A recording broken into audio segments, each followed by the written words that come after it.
मायागंज गांव में दो सौतेली बहनें रहती थी, जिसमें से निहारिका गोरी चिट्टी और तीखे नैन नक्श वाली सुंदर लड़की थी, तो वहीं पल्लवी एक सांवली और सर पर कम बालों वाली बदसूरत लड़की होती है।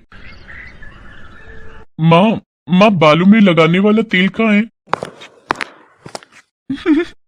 पल्लवी, क्यों तू बेकार में हमारा तेल और शैम्पू खर्च करके अपने इन बचे कुछ चार बालों को बचाने की कोशिश कर रही है? वैसे एक बात कहूँ, भगवान ने भी तुझे बड़ी जल्दी में बनाया होगा, तभी तो काली पीली शक्ल के साथ सिर पर ये चार बाल देकर भेज दिया। निहारिका, तुझे मेरा मजाक उड़ाकर क्या मिलता है? मुझे तो बड़ा मजा आता है। अच्छा सच बता, मेरी खूबसूरती देखकर तुझे जलन तो बड़ी होती होगी ना, है ना? क्यों, सच कहा ना मेरी सौतेली काली बहन? पल्लवी लगातार अपनी सौतेली बहन के तीखे तानों को सुन रही थी। उसके मन की कुड़हन उसकी डबडबाई आंखों से बाहर आ रही थी, मगर वो सिर्फ मुंह खोकर उसकी सारी बातें सुन रही थी, क्योंकि स्वाभिमान के हक में जुबान खोलने की संजीदगी उससे छीन ली गई थी। वो बिना कुछ कहे अपना बैग लेकर कॉलेज चली जाती है। वहां पहुंचकर उसके कॉलेज की लड़कियां उसका मजाक उड़ाते हुए कहती हैं, देखो देखो, आ गई काली कलूटी अपने बॉय काट बालों के साथ रैंप वॉक करती हुई। इसके झड़ते बाल देखकर तो मुझे शक है कि कहीं कैंसर के कीड़े इसके बाल ना खा रहे हो। ऐसी लड़की को तो कॉलेज से बाहर निकाल फेंकना चाहिए। कॉलेज के सभी लड़के लड़कियों से नापसंद करते थे और उसका कॉलेज में आने पर विरोध करते थे, जिसके कारण वो सभी उसके ऊपर टमाटर फेंक कर मारते हैं। इसके झड़ते बाल, इसके अंदर जरूर कोई बड़ा रोग पल रहा है। प्लीज मत मारो, मुझे सच में कोई बीमारी नहीं है, मुझ पर ये अत्याचार मत करो। चल झूठी, तेरे ये झड़ते बाल जरूर कोई तो रोग है तुझे। अरे ओ काली चुड़ैल, ये लाल पीली होकर कहाँ से आ रही है? तभी निहारिका भी कॉलेज से घर आ जाती है और कहती है, माँ, मैंने सुना है कि इस काली कलूटी को कैंसर है। कैंसर? मैं तो कहती हूँ माँ, इसे घर से चलता करो, वरना ऐसा ना हो कि इसका कैंसर का रोग हमें लग जाए। नहीं माँ, मुझे मत निकालो, आप लोगों के अलावा मेरा है ही कौन? मैं कहाँ जाऊंगी? कहीं भी जाकर मर, हमें क्या? वैसे भी इस बदसूरत शक्ल से और कम बालों के साथ कौन ब्याह करेगा तुझसे? ताउम्र हमारी छाती पर ही बोझ रहेगी। चल अब निकल यहाँ से। बिल्कुल सही कहा माँ, इसे तो धक्के मारकर बाहर करो। फिर वो दोनों धक्के मारकर बेचारी पल्लवी को निकाल देती हैं। पल्लवी रोती हुई जंगल की ओर चली जाती है। आज की मैं पैदा होते ही मर जाती। ये काला रंग और कम बाल तो मेरे लिए श्राप बन गए हैं। हर कोई मुझसे नफरत करता है। आज कॉलेज में मुझ पर वार हुआ है। सौतेली माँ ने भी घर से निकाल दिया। कल को समाज वाले भी मेरा बहिष्कार कर देंगे। माँ, तुम कहाँ हो? क्या तुम्हें अपनी बेटी पर जरा भी दया नहीं आती? मेरा दुख क्यों नहीं देख पा रही हो तुम? पल्लवी का दुख उसकी आंखों से लगातार बह रहा था। सूरज ढलने के साथ ही अंधेरा छा जाता है और पल्लवी एक पेड़ के नीचे बैठी वहीं जंगल में सो जाती है। तभी वो खुद को ढेर सारे तारों के बीच आसमान में देखती है, जहाँ उसे अपनी मरी हुई माँ आशा नजर आती है। माँ, आप अपनी बेटी को छोड़कर कहाँ चली गई थी? आप नहीं जानती कि वो सौतेली माँ और बहन मुझ पर कितना जुल्म करती है। ये दुनिया बहुत ही मतलबी और स्वार्थी है माँ। मुझे अब एक पल भी यहाँ नहीं रहना, मुझे भी अपने साथ ले चलो। पल्लवी बेटा, मैं तुझे लेने नहीं बल्कि इस ऊंचेपन को मिटाने आई हूँ जिसने तेरे इस मन को घेर रखा है। तभी आशा के अंदर से एक तेज प्रकाश उत्पन्न होता है और वो पल्लवी के अंदर समा जाता है। उस तेज प्रकाश के पल्लवी में समाते ही उसके सिर पर लंबे घने रेशमी बाल आ जाते हैं, साथ ही उसका रंग गोरा हो जाता है। अपने इस नए रूप में पल्लवी बेहद खूबसूरत लग रही थी। तभी आशा कहती है, पल्लवी, ये लंबे बाल अब तुम्हारा स्वाभिमान और श्रृंगार है, और अब जब कभी भी तुम इनसे मदद मांगोगी तो ये बढ़ चढ़कर तुम्हारी मदद करेंगे। अरे वाह, मेरे बाल तो सचमुच के लंबे बाल हो गए हैं और मेरा रंग भी गोरा हो गया। अब तो मुझे वापस अपने घर जाना चाहिए। कुछ देर बाद वो अपने घर पहुंचती है। वहां पहुंचकर जैसे ही उसकी सौतेली माँ और बहन उसके लंबे घने बालों और गोरा रंग देखकर हैरान हो जाते हैं। माँ, निहारिका, देखो मेरे बाल लंबे हो गए। कल रात में जंगल में सो रही थी तो मेरी माँ मेरे सपने में आई और उन्होंने अपनी शक्ति से मुझे ये जादुई लंबे बाल दिए हैं। क्या जादुई लंबे बाल? पहले तू हमें अपने इन जादुई बालों से कोई करामात करके दिखा, तो ही यकीन होगा हमें। ए मेरे जादुई लंबे बाल, दिखा दे अपना कमाल। जैसे ही पल्लवी ऐसा कहती है तभी उसके बालों से एक प्रकाश उत्पन्न होता है और उसमें से ढेरों नोटों की गड्डियां निकलने लगती हैं। अरे वाह मेरी पल्लवी, मेरी बच्ची, मैं तो तुझे बेकार ही खोटा सिक्का समझती थी। लेकिन तू तो खजाना निकली। मेरी बच्ची इन बालों के साथ और गोरे रंग के साथ कितनी खूबसूरत लग रही है। नजर ना लगे मेरी लाडो को किसी की। बेटा, जो भी हुआ उसे भूल जा। देख, परिवार में तो ये सब चलता ही रहता है। अब तो तू यहीं रहेगी हमारी। जादुई लंबे बालों के कारण अब पल्लवी को वो सभी सुख मिलने लगे जिसकी उसने मात्र कल्पना की थी। अब तो वो अपनी सौतेली माँ की चहेती बन चुकी थी। एक रोज जब पल्लवी अपनी माँ के साथ मंदिर से लौट रही थी तो उसको एक औरत मिली जिसे कोढ़ था। कोई मेरी मदद करो। क्या हुआ माँ जी, क्या परेशानी है आपको? अरे पल्लवी, हाथ मत लगा इस बुढ़िया को, देख नहीं रही से कोढ़ है, कहीं तुझे ना फैला दे। और अगर एक बार कोढ़ हो गया तो पूरे शरीर में फैलते देर नहीं लगती फिर। कुछ नहीं होगा मुझे माँ, डरो मत। बेटा, मुझे इस कोढ़ ने जकड़ रखा है। मैं हर रोज इससे सड़ सड़ कर मर रही हूँ। मुझे इस रोग से मुक्ति दिला दे और एक नया जीवन दे दे। ऐ मेरी जादुई लंबे बाल, जरा दिखा तो अपना कमाल। जो ये चाहती हैं वो इन्हें मिल जाए। तभी उसके बालों से एक रोशनी उत्पन्न होती है जिसमें से दूध में गुलाब और गंगा जल मिली हुई धारा उस कोढ़ी औरत पर जा गिरती है और देखते ही देखते उसका सारा कोढ़ खत्म हो जाता है और वो पूरी तरह स्वस्थ हो जाती है। तुम्हारा बहुत बहुत शुक्रिया बेटा, आज तेरी वजह से मुझे नया जीवन मिला है। भगवान तुझे हमेशा खुश रखे। इसके बाद पल्लवी घर चली जाती है। उसके यहाँ अक्सर पीड़ित और दुखी लोगों का आना जाना लगा रहता, लेकिन पल्लवी किसी को भी खाली हाथ नहीं जाने देती और सबकी मदद करती। ये सब देख निहारिका को उससे बहुत जलन होती है। ये कल की काली कलूटी आज कितनी फेमस हो गई है। जब से इसके लंबे लंबे बाल के आए हैं इस महारानी के तो ठाठ ही बदल गए हैं। लेकिन आज रात में इसके इन लंबे बालों को काट ही दूंगी, तभी इसकी सारी हेकड़ी खत्म होगी। रात को जब पल्लवी अपने कमरे में सो रही होती है तो निहारिका कैंची लेकर उसके बालों को काटने के लिए आती है। लेकिन जैसे ही वो उसके बालों को छूती है तो कैंची उल्टा उसी के बालों को काट देती है और वो पूरी तरह गंजी हो जाती है, जिसे देखकर वो चिल्लाते हुए कहती है, आ मेरे बाल, ये क्या हो गया मेरे साथ, मैं तो गंजी हो गई। अरे क्या हो गया, ये आधी रात को कौन चिल्ला रहा है? अरे निहारिका, तू गंजी क्यों हो गई? पता नहीं माँ, मैं तो इस सौतेली बहन के बाल काटने आई थी, लेकिन कैंची अपने आप ही मेरे बालों पर चल गई। तो तुझे किसने कहा था इसके बालों को काटने के लिए? अब देख, तूने खुद ही अपने पैरों पर कुल्हाड़ी मार ली। निहारिका, काश तुम समझ पाती कि जलन सिर्फ नुकसान ही करती है। मैंने तो हमेशा तुझे अपनी सगी बहन की तरह प्यार किया है, लेकिन तुमने हमेशा मुझसे बैर रखा और अपने अंदर अंगार भरती रही। इसी कारण आज तुम्हें ये सजा मिली है।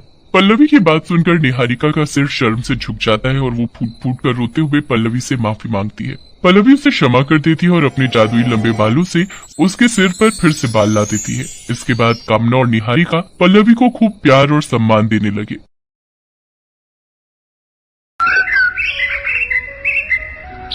रामानुज और रमा की दो बेटियां हैं, श्यामा और गौरी।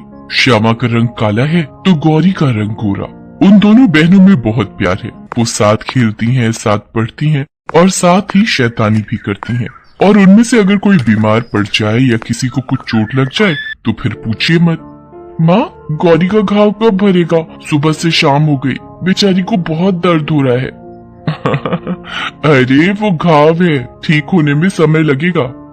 गौरी का घाव जब तक भरा नहीं, श्यामा चैन से न सोई और न खाई। और जब वो पूरी तरह ठीक हो गई तो दोनों बहनें फिर से निकल गईं मस्ती करने। श्यामा, कितने दिन हो गए ना हमें बाहर घूमे, चलो बाबा की खेत पर चलते हैं। रामानुज की फसल इस साल बहुत अच्छी हुई थी, इसलिए वो बहुत खुश था और उसने इस बार अपनी दोनों बेटियों को देने के लिए चांदी का एक जैसा ही लॉकेट बनवाया था। लॉकेट में एक ढक्कन था जो खुलता था। रामानुज ने दोनों बहनों की तस्वीर भी उसमें लगवा दी थी। श्यामा और गौरी को जब उसके पिता ने ये लॉकेट दिया तो दोनों बहनें खुशी से उछल गईं। गौरी, ये लॉकेट कितना अच्छा है ना, देख इसमें हम दोनों की तस्वीरें भी हैं। हाँ श्यामा, मुझे ये लॉकेट बहुत पसंद है। एक काम करती हूँ, मैं ना अपने वाले लॉकेट में तेरी फोटो लगा लेती हूँ और तू मेरी फोटो लगा। अगर हम कभी दूर हुए तो कम से कम फोटो तो तुम्हारे साथ रहेगी। पर हम दूर क्यों होंगे, मुझे तो हमेशा तेरे साथ रहना है, तेरे बिना नहीं रहना। रामानुज और रमा दोनों बहनों के प्यार को देखते तो उनकी आंखें भर जाती थी। इन दोनों बहनों के प्यार को किसी की नजर न लगे रमा, ये हमेशा साथ साथ रहे। लेकिन होनी की किताब के किस पन्ने में क्या लिखा है ये कौन जानता है। बारिश का मौसम शुरू हो गया था और इस बार की बारिश ने पिछले कई सालों के रिकॉर्ड तोड़ दिए थे। लोगों के घरों में पानी घुस रहा था। लोग अपने अपने घरों को छोड़कर सुरक्षित स्थान पर जा रहे थे। रामानुज का परिवार भी पानी के बीच से अपने लिए सुरक्षित स्थान की तलाश में जा रहा था। श्यामा, देख तू मेरा हाथ कस के पकड़ कर रख, पानी का बहाव बहुत तेज है और तू भी मेरा हाथ जोर से थामे रख। वो सभी धीरे धीरे चले जा रहे थे, तभी अचानक पानी का जोरदार वेग आया और गौरी का हाथ श्यामा के हाथ से छूट गया। रामानुज और रमा भी उनसे बिछड़ गए। श्यामा, श्यामा! गौरी पानी के तेज बहाव में बहती चली जा रही थी। उसने पानी में बहुत हाथ पांव मारे, फिर वो बेहोश हो गई और बहती हुई एक नदी में चली गई। उधर बाढ़ का पानी जब थमा तो श्यामा का जीवन बिल्कुल बदल गया। रामानुज की मौत हो गई थी। उसकी माँ तो जिंदा थी, लेकिन वो शौक में चली गई थी। वो तो श्यामा को पहचान भी नहीं पा रही थी। माँ, मैं हूँ श्यामा, तेरी बेटी। लेकिन रमा उसे नहीं पहचान पाई। श्यामा ने अपनी बहन को बहुत तलाशा, लेकिन वो नहीं मिली। उधर गौरी नदी के पानी के बहाव में बहती हुई समंदर में चली गई। वहाँ मछुआरों के झुंड ने अपना जाल बिछा रखा था। वो उस जाल में फंस गई। मछुआरों ने जब जाल खींचा और उसमें एक लड़की को देखा तो भाई, ये लड़की कहाँ से आ गई हमारे जाल में? भाई, हमें मल्होत्रा सेठ को इसके मिलने की बात बतानी होगी।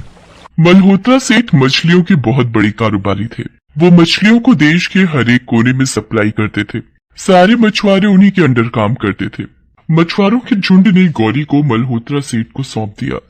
अरे, ये बच्ची कहाँ मिली तुम लोगों को? मल्होत्रा जी ने उस बच्ची के सीने पर अपना कान लगाया। उसके दिल की धड़कन चल तो रही थी, लेकिन बहुत ही धीमे। वो बच्ची को लेकर तुरंत अस्पताल पहुंचे। डॉक्टर ने उसका चेकअप किया और कहा, देखिए, बच्ची की हालत सीरियस है, हमें इसे ऑब्जर्वेशन में रखना होगा।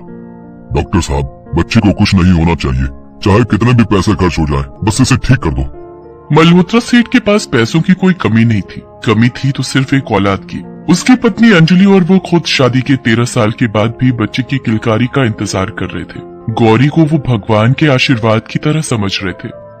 अंजलि, देखना, इस बच्चे को कुछ नहीं होगा। भगवान ने इसे हमारे घर में अंधेरे को मिटाकर रोशनी करने के लिए भेजा है। 2 दिन बाद गौरी को होश आ गया, लेकिन गौरी अब पुरानी सारी बातों को भूल चुकी थी। यहाँ तक कि उसे अपना नाम तक याद नहीं था। मल्होत्रा जी ने उस बच्ची को नाम दिया रिंकी और उसे गोद ले लिया। समय बीतता गया। गौरी अब एक नए नाम रिंकी के साथ बड़ी होने लगी। उसके पास अब दुनिया की सारी दौलत थी। वो ऐशो आराम में पलने लगी। हालांकि गौरी पुरानी सारी बातें भूल गई थी, लेकिन वो हमेशा एक सपना देखती कि वो डूब रही है और कोई गौरी गौरी पुकार रहा है। उस रात भी वो वही सपना देख रही थी और चौंक कर उठ गई। उसकी चीख की आवाज सुनकर उसके माता पिता भागते हुए आए। क्या हुआ बेटी, तुमने फिर से वही सपना देखा क्या? हाँ मॉम, फिर से वही सपना। वैसे ये गौरी किसका नाम है? मेरा नाम तो रिंकी है। गौरी अब पहले वाली गौरी नहीं रह गई थी। पैसे ने उसे घमंडी बना दिया था। वो अपने आगे किसी को कुछ नहीं समझती थी। उधर श्यामा की माँ की हालत वैसी ही थी। उसकी याददाश्त अभी तक वापस नहीं आई थी। कुछ लोगों ने श्यामा को सलाह दी कि उनका इलाज शहर में कराए, इसलिए वो उसे लेकर शहर आ गई। देखिए, इन्हें किसी बात का गहरा सदमा लगा है और वो सदमा इनके दिमाग में अंकित हो गया है। जब तक वो मिटेगा नहीं, ये ठीक नहीं होंगी। श्यामा अब अपनी माँ को गांव वापस नहीं ले जाना चाहती थी, क्योंकि वहाँ पर पुरानी सारी यादें बसी थी। अगर वो उन्हीं के बीच में रहती तो कभी ठीक नहीं होती। उसने शहर में ही रहने का तय कर लिया और यहाँ पर काम की तलाश करने लगी। संयोग से उसे गौरी के यहाँ नौकरानी का काम तो मिल गया, लेकिन गौरी श्यामा के रंग के कारण उसे बिल्कुल पसंद नहीं करती थी और हमेशा उसका मजाक उड़ाती रहती थी। ओ काला जामुन, इधर आ, जरा मेरे सिर में दर्द हो रहा है, फटाफट तेल लगा दे। जी मेम साहब। गौरी श्यामा से घर का सारा काम करवाती और हर बात में उसका मजाक उड़ाती। एक दिन गौरी के कुछ दोस्त उससे मिलने आए हुए थे। तभी गौरी ने दोस्तों के सामने उसका मजाक उड़ाना शुरू कर दिया। अच्छा श्यामा, एक बात बता, तू बचपन में कोयले की खान में गिर गई थी क्या? इतनी काली कैसे हो गई? ये कहकर गौरी और उसके दोस्त जोर जोर से हंसने लगे। बार बार के अपमान से श्यामा का दिल भी दुखता, लेकिन नए शहर में फिर से नई नौकरी ढूंढना इतना आसान तो नहीं था। वो अपमान का घूंट पीती और उनके घर काम करती। एक दिन की बात है, बाहर जोरों की बारिश हो रही थी, तो मल्होत्रा जी की पत्नी ने श्यामा को उस रात घर पर ही रुकने के लिए कहा। बाहर मूसलाधार बारिश हो रही थी। गौरी को जब ये पता लगा कि श्यामा वहाँ रुकी है, तो उसने उसे बुलाकर कहा, ए काला जामुन, इधर आ। सुन, एक काम कर, आज बहुत बारिश हो रही है, आज मौका है तेरे काले रंग को हटाने का। जा बारिश में जाकर भी मैं देखती हूँ कि तेरा काला रंग निकलता है कि नहीं। ये आप क्या कह रही हैं मालकिन? भला इस तरह से किसी का रंग कैसे निकलेगा? तुझे जो बोला वो कर, नहीं तो अपना हिसाब कर और कल से आने की जरूरत नहीं है तुझे। श्यामा मजबूर थी। वो बारिश में खड़ी होकर भीगने लगी और गौरी जोर जोर से हंसने लगी। अचानक न जाने ऐसा क्या हुआ कि हंसते हंसते गौरी के गले का लॉकेट नीचे गिर गया। ये वही लॉकेट था जो बचपन में श्यामा और गौरी को उसके पिता ने दिया था। गौरी उस लॉकेट को उठाने लगी, तभी बारिश में भीगती श्यामा की नजर उस लॉकेट पर गई। उस लॉकेट को देख वो चौंक गई। अरे ये तो वही लॉकेट है जो बाबा ने हम दोनों बहनों को दिया था, लेकिन ये मेम साहब के पास कहाँ से आ गया। अगले दिन की बात है। श्यामा को मल्होत्रा जी से गौरी के मिलने की सारी कहानी पता लगी। वो सारा सच जानकर बहुत खुश हुई कि उसकी बहन जिंदा है। उसकी याद में न जाने उसने कितने दिन रो रो कर गुजारे थे और आज भी हर दिन वो उसे याद जरूर करती थी। लेकिन श्यामा ये बात चाहकर भी गौरी को नहीं बता पा रही थी, क्योंकि उसे बताकर भी क्या फायदा होता। वो तो पुरानी सारी बातें भूल गई थी। हालांकि उसने अपनी माँ को जब ये बातें बताई तो उनकी तबीयत में तेजी से सुधार होने लगा। हाँ माँ, हमारी गौरी जिंदा है, मैं उसी के यहाँ काम करती हूँ। क्या कहा? क्या मेरी बेटी जिंदा है? मेरी गौरी जिंदा है? तू ले चल मुझे उसके पास। माँ, उसका कोई फायदा नहीं, क्योंकि वो हमें नहीं पहचान पाएगी। एक दिन की बात है। गौरी श्यामा का मजाक उड़ाने और उसे अपमानित करने के उद्देश्य से ही एक डिस्को में ले गई। डिस्को में उसके कई सारे दोस्त आने वाले थे। वो सभी आए। क्या बात है रिंकी, तेरी बहन को यहाँ एंट्री दे दी डिस्को वालों ने? वो क्या है ना, यहाँ स्मार्ट लोगों को एंट्री देते हैं ना। अरे यार, बड़े पापड़ बेलने पड़े। वो तो मैं इसे इसलिए ले आई क्योंकि काली चीज साथ रहेगी तो मुझे नजर नहीं लगेगी। उसकी बात सुनकर सभी हंसने लगे। बेचारी श्यामा चुपचाप खड़ी सबको देख रही थी। तभी डिस्को में आए दूसरे कुछ लड़के जो नशे में भी थे, गौरी की बात सुनकर गौरी के साथ बदतमीजी करने लगे। हाय हाय, ये तो बहुत सही गई तुमने। तुम इतनी सुंदर हो कि तुम्हें किसी की भी नजर लग सकती है। लेकिन फिकर नॉट, हम बन जाएंगे ना तुम्हारे लिए काजल। क्यों आए लोग हैं? ये कहकर उन लड़कों ने उसका हाथ पकड़ लिया और अपनी ओर खींचने लगे। अरे ये क्या कर रहे हो? छोड़ मुझे, छोड़ो। अरे ऐसे कैसे छोड़ दें? तुम्हें हमारे बिना नजर लग गई तो। ये कहकर उन बदमाश लड़कों ने जेब से चाकू भी निकाल लिया। गौरी के सारे दोस्त ये देखकर रफू चक्कर हो गए। लेकिन श्यामा को अपनी बहन के साथ हो रही बदतमीजी बिल्कुल पसंद नहीं आई और वो उन लड़कों से भिड़ गई। ओ तेरी, देख रहा है इस मेरी कौम को, हैं? बहुत शौक चढ़ा है इसे लड़ने का है। उस लड़के ने श्यामा पर चाकू से हमला कर दिया, लेकिन श्यामा ने खुद को बचाया। तभी कुछ और लड़के श्यामा को पकड़ने के लिए आगे आए और उसमें गुत्थम गुत्था हो गए। इसी क्रम में श्यामा के गले का लॉकेट खुलकर नीचे गिर गया। गौरी की नजर जैसे ही उस लॉकेट पर गई, उसका सिर चकराने लगा और उसे सब कुछ याद आ गया। इस बीच उस लड़के ने चाकू निकालकर फिर से श्यामा पर हमला करना चाहा तो गौरी चिल्लाकर बोली, श्यामा, श्यामा। गौरी के मुंह से अपना नाम सुनकर श्यामा को जोश आ गया। उसके बाद तो उन दोनों बहनों ने मिलकर उन शराबी लड़कों के छक्के छुड़ा दिए। इस बीच डिस्को के मालिक ने पुलिस को फोन कर दिया। पुलिस उन लड़कों को पकड़ कर ले गई। श्यामा, मेरी बहन, तू आ गई, तू मेरे पास आ गई। दोनों बहनें एक दूसरे से मिलकर फूट फूट कर रोने लगे, लेकिन इस बार उनकी आंखों में खुशी के आंसू थे।